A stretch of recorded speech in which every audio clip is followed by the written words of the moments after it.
Now at 8, a powerful storm sweeping through Southern California. We saw a lot of widespread rain today, but the bulk of the system hasn't hit us just yet.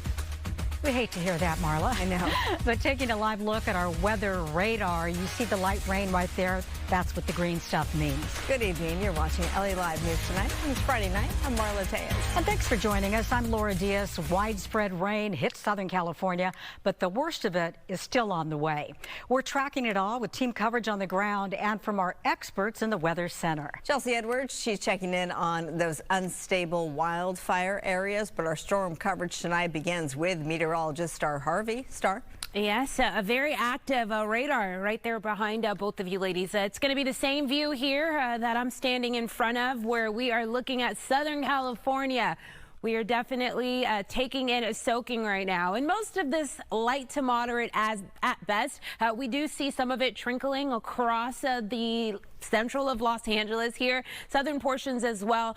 I'm going to draw you in closer to show you what our coastline is looking like right now. So moving through Malibu, in and through the Palisades into Santa Monica, we do have some light moisture coming down, and of course taking it out towards the Orange County region as well. We also have, excuse me, not Orange County, we're going to take you across the Inland Empire, where we do show across the 15 freeway, the 215, the 10 freeway, some light showers coming down as well. And this is going to be the case again for the next, I'd say, hour or so before we start to see things become progressively more intense. It should intensify moving into our overnight hours around 1 to 2 a.m. and surely into our Saturday. Hence the fact we have a flood watch in place. It does carry through tomorrow evening. It's going to include all of our Los Angeles metro area here. Now, temperature-wise, we've dropped down just a few degrees from earlier today. Our highs did reach the 60s, so a big drop-off from yesterday. We're expecting to drop into the 50s and 60s through the rest of this evening. Of course, when I get back, I'll have more details on the timing and the intensity of the rainfall expected to come down. For now, back.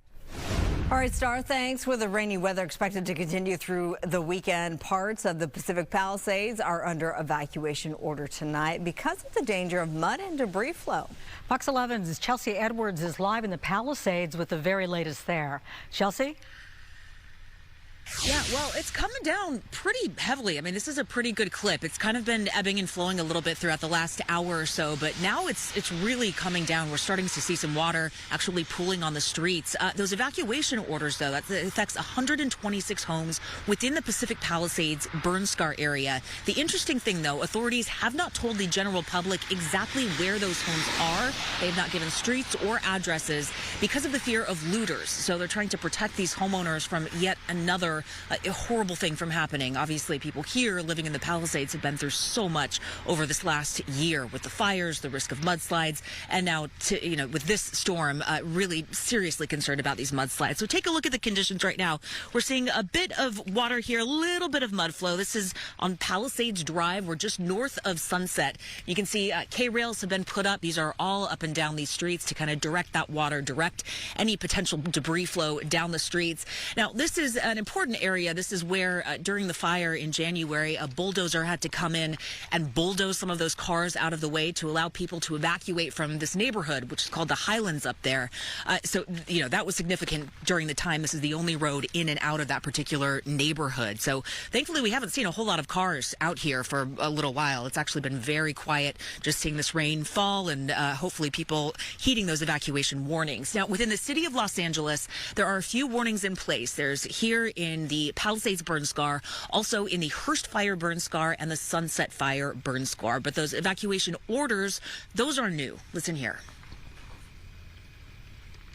Our priority is keeping our community members safe. Due to the increased risk of mud and debris flow, the city has issued an evacuation order for specific properties considered vulnerable to safety risks, with a significant portion of those properties contained within the Pacific Palisades burn zone.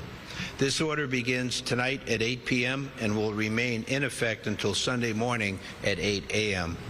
Take your family, pets, medications, important documents, and any essentials you may need.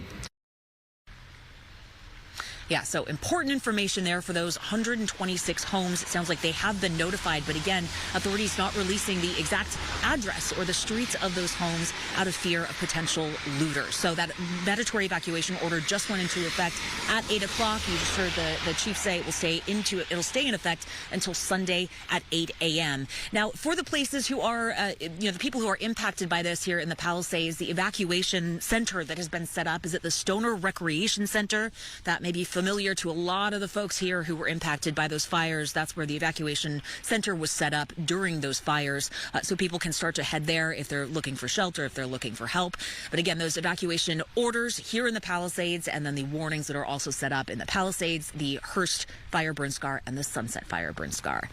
Live in the Palisades, Chelsea Edwards. I'll send it back to you.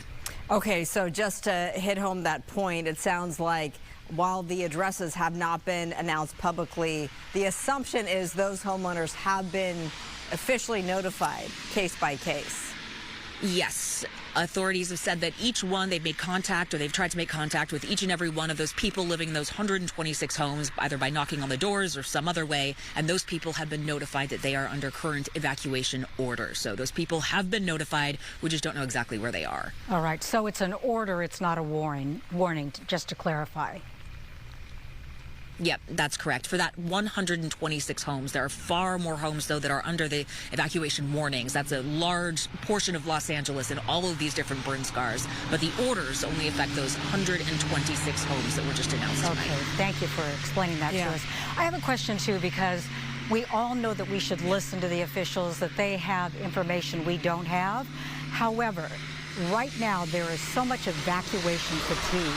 Is there any sense about what they're doing to try to help people to understand this is still urgent, even though you're tired of the whole thing? Yeah, they touched on that in the press conference earlier with a lot of elected and local officials here in LA, and just said they understand that is certainly the case. I mean, since January, they've been through so much, these homeowners, but all they can do is just continue to urge people to take things seriously. And it sounds like what they've seen is that people are pretty compliant after everything that happened in January. People aren't messing around anymore. Once they hear those evacuation orders and warnings, they tend to heed them. We'll see after the storm passes, how many people actually did that. But it sounds like a very good portion of people are heeding those warnings and those orders. Yeah, and I heard you ask a very important question to the mayor tonight in regards to those homeless people who are dealing with the rain, while intense. We're going to talk to you at the bottom of the hour at 8:30, so we'll have more on that then. All right, Chelsea, thank you so much. We continue our look at this threat the storm carries in vulnerable areas like recent burn zones, including the Eaton Canyon fire. Fox 11's Ed Lascos, he's in Pasadena with how people are bracing for that storm there. Ed? And Marla, yeah, they are bracing. It is raining here big time, soaking steady rain. In fact, you could probably see it talking here, ladies. You could probably see it as we're looking through it's really been soaking, and that's been the concern from a lot of the firefighters and the first responders here. Not so much at this point, but they're thinking if this continues for several more hours as it's expected to, middle of the night, early in the morning, that's when they're really thinking we could have some problems. Let's take a quick look around, Al. A lot of this area, this is the Hastings Canyon area. You see this, a lot of this area here, they've got these barriers up to make sure that nothing is blocking the storm drains. They want the runoff to get out of here, not to concern, not to flood the area. This is one of the main debris channels here coming right off the hillside that's covered in darkness. I know you can't see that. The water's several inches deep as it goes through there. Not a muddy debris flow yet, but it's coming off that hillside. It's very barren. Nothing up there because the fire burnt everything out last January. Let's get to it. To the video we go, talking about that hillside. This is what they're really concerned about. Sky Crest Drive. It's right up against that hillside here in the city of Pasadena, and that hillside burnt. It's barren. They lost in the city of Pasadena about 150 homes last January, and we're right in the middle of the Eaton fire zone because to the west you have Altadena, if you're familiar with this area. To the east you have Sierra Madre. Huge loss, and LA County with this entire area saying it's under an evacuation warning. They're very concerned about that, and so much so you have this. This is from the Pasadena Fire Department, their own USAR team, Urban Search and Rescue. They were getting ready, prepping themselves themselves and out in this neighborhood a few hours ago, just before it got dark, knocking on doors, telling the folks here about that evacuation warning, telling them to get ready, pack their stuffs. They don't have to leave yet, but get their stuff ready because it could happen in the middle of the night. If this rain continues, they may have to get out fast. And now we're hearing from city officials that the first responders, extra police patrols ramping up. They'll be here all night long. Listen. They will be patrolling these areas. They've been here throughout the day, and they're here through Sunday night. So this is their area expertise. Hopefully they're the eyes and ears up here during the night. Should something happen, they will immediately start evacuating homes. Because they're going to be here right through the night, because that's when we're expecting most of this heavy rainfall. Right. I mean, it's a sense of security, peace of mind knowing that they're up here. We'll have extra police patrols in these areas. And, we're hoping for the best, but we need our community to prepare for what could potentially happen.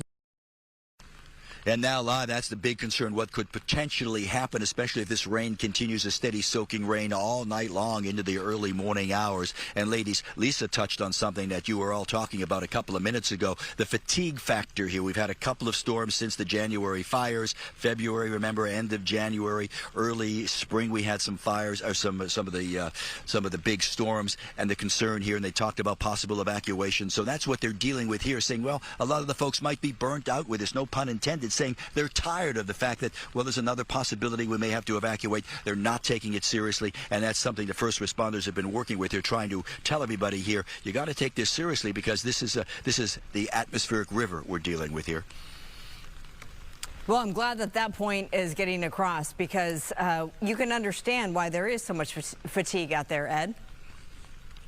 Oh, yeah, very much so. You think about it, you survive the fire, and then the first couple of months after that fire, you've got the storms, and that's when they did have a lot of debris flow here coming down the Hastings Canyon area, Hastings Ranch Road. Remember, we covered that here on Fox 11 when it was happening all those months ago. So, yeah, they've dealt with it, and then they're saying, well, we're finally coming around. Some of the K-rail was removed about a month ago, and suddenly they're slapped back with this concern, the threat of maybe more evacuation. So, yeah, a lot of folks, we talked to some earlier who said, we think we have the sandbags, we think we're going to be okay. We think, maybe it's not going to be as bad as they're saying. And that seems to be, sadly, what a lot of folks are feeling up here. Yeah, they're just worn out from doing it day after day and then not knowing about the future. But I've been reporting from where you are frequently in the last month or so. Some really kind people up there and good neighbors to each other. So we hope the night goes well for them. Yeah, you're very much so. They have been looking at each other, and you're right. You make an excellent point, Lori, because a lot of them were saying, we know that the first responders, the fire department's going to be up here, but we'll look after each other. And that's frankly, it's heartwarming after everything we've been through to see the folks taking care of each other. Very neighborly. All right, Ed, thanks so much. Yeah.